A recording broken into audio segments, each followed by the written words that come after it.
Good morning, welcome to Breakfast with Louise Minchin and Dan Walker. Our headlines for you at 6: attention away from the row over Dominic Cummings as they announce plans to further ease restrictions in England. Non-essential shops will open next month, but questions continue to be raised about the Prime Minister's top advisor. Boris Johnson said he understood the confusion and anger caused by the row, but is standing by Mr Cummings. Here's our political correspondent Ian Watson.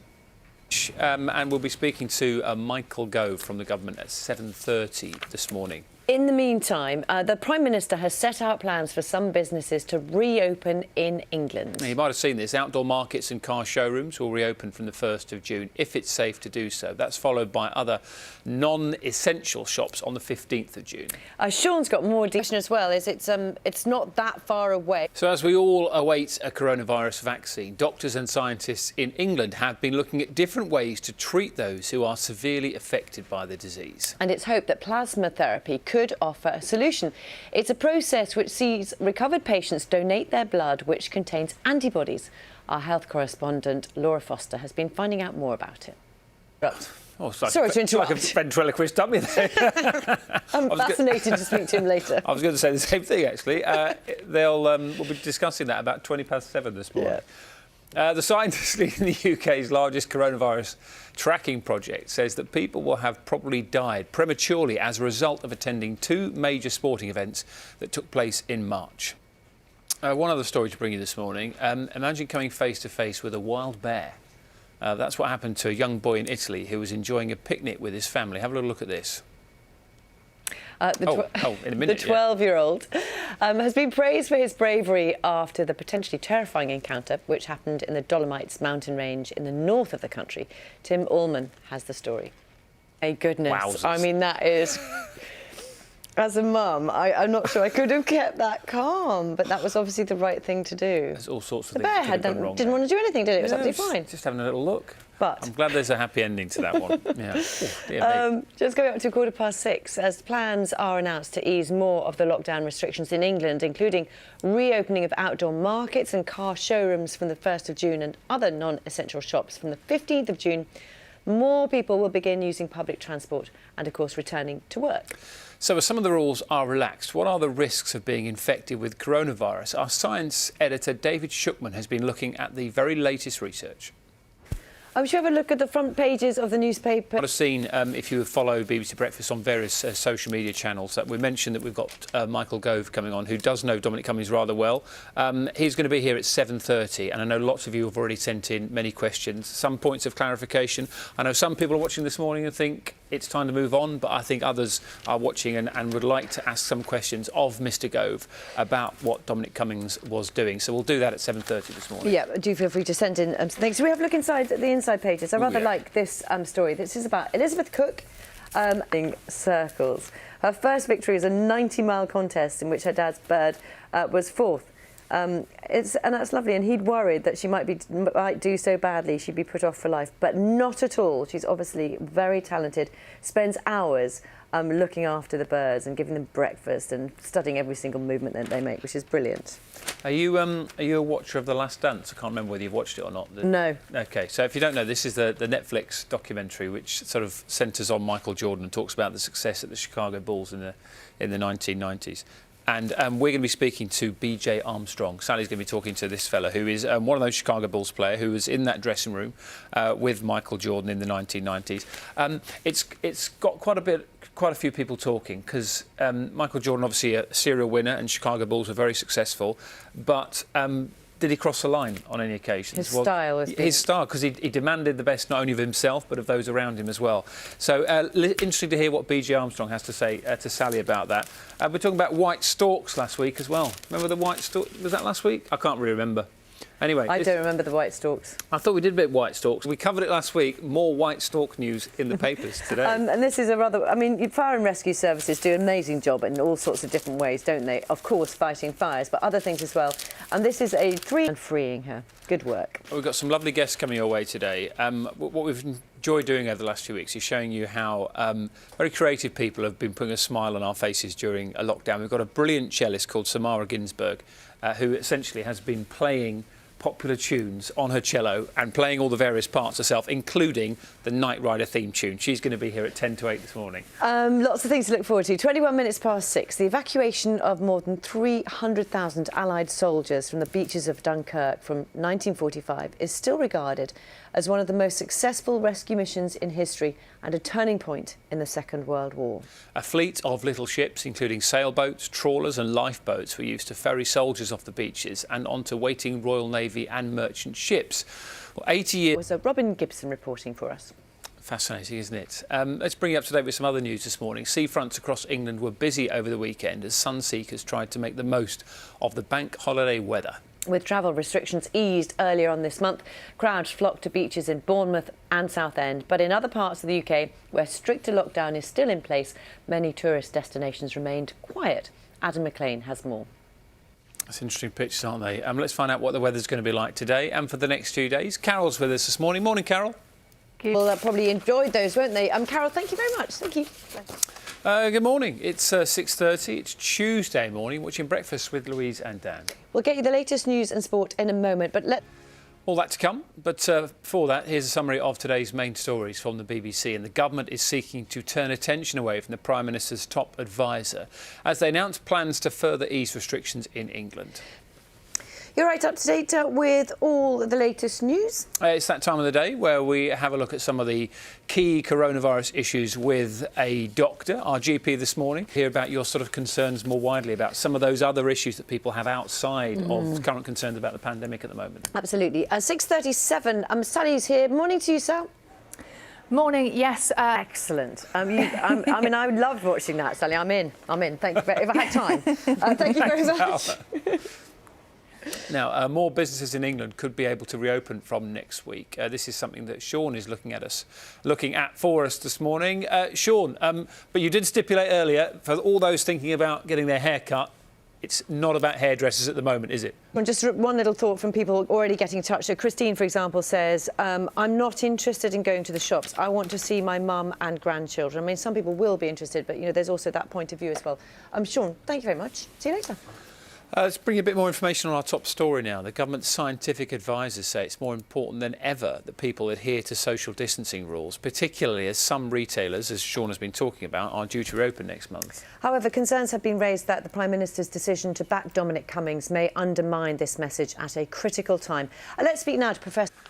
Thank you for all your comments and questions that are coming into the programme this morning. You can get in contact with us as per usual on social media. We are BBC Breakfast at bbc.co.uk. A lot of comments about Dominic Cummings' press conference from yesterday. Lots of questions as well from Michael Gove. Michael Gove is going to be with us in half an hour live on the programme, so we'll get through as many of your questions as we can with him. We saw people on the beach, didn't we, a couple of moments ago, enjoying sunshine. Carol, what have we got today? Morning. Good morning, you're watching Breakfast with Louise Minchin and Dan Walker. Our headlines for you at 7 o'clock. Good morning. Tuesday the 26th of May, our main story for you, and government ministers will try to shift attention away from the row over Dominic Cummings today as they announce plans to further ease the restrictions in England. Non-essential shops will open next month, but questions continue to be raised about the Prime Minister's top advisor. Boris Johnson said he understood the confusion and the anger caused by the row, but is standing by Mr Cummings. Here's our political correspondent, Ian Watson. It is 7 minutes past 7. You're watching Breakfast this morning, and Dominic Cummings is one of the Prime Minister's most senior advisors. We know that. He's often heavily involved in the decision-making process in government. Two men who know just how important their role is to Number 10 Jonathan, very much. Joey Jones, thank you very much as well. And we'll get a response to many of those things that we've been talking about from Michael Gove. He's here at 7:30 on Breakfast. Well, in other news, related of course, as we all await a coronavirus vaccine, it's hoped that plasma therapy, a process which sees recovered patients donating their blood to the seriously ill, could be used as a potential treatment in England. We are joined now by COVID. Alessandro, you are like a superhuman. Tell us a little bit about your special blood. So right now has antibodies, but is that, I mean, there's so much that we don't in our social media channels. Great to speak to you both. Thank you very much indeed for your time. Thank you. Thank you. Fascinating. Imagine having superhuman plasma. That's the way to go about it, isn't it? It's 23 minutes past 7. Now, from this week, the people of Greece will be able to travel freely within the country and visit the islands. It is hoped the move will bring a welcome boost to tourism following 2 months of lockdown. Our correspondent, Quentin Somerville, Quentin, it's lovely to see the islands there and all the rest of it. And so many people will be thinking, gosh, they'd love to go to Greece. But what about visitors from the UK? They're seeing more of it. It makes me happier, even if we can't go there at the moment. Thank you very much, Quentin. Thank you. Looks very peaceful there at the moment, doesn't it? Lovely. Michael Gove on the way in the next couple of minutes for you on BBC Breakfast. Right now, though, let's find out what the weather is like here. Hello, good morning. You're watching Breakfast with Louise and Dan this morning. Let's get you up to date with the latest news, 7:30 exactly, and the government is seeking to turn attention away from the Prime Minister's top advisor as it announces plans to further ease restrictions in England. Just gone 7:30 then. We're joined now, as promised, by the Minister for the Cabinet Office, joining us live on Breakfast this morning. Exactly 7:45. Sally's talking about sport now and more Corona. They're playing them somewhere. They're playing the 2012, aren't they, highlights or something? I'm at that point now. I think that's why I'm so into The Last Dance, as Sally was talking to. If you weren't watching earlier, Sally was speaking to somebody who was part of The Last Dance with Michael Jordan. I'll watch any sport at the moment on any channel. More businesses in England could be able to reopen from next week. We've been hearing that this morning. Sean, later. Now, with entertainment venues closed, performances cancelled, lockdown is continuing to take its toll on the arts world, leaving many musicians without any work. A London-based cellist, Samara Ginsberg, decided to offer her fans something more creative. She came up with these compositions of famous theme tunes from TV and cinema. Here she is in action.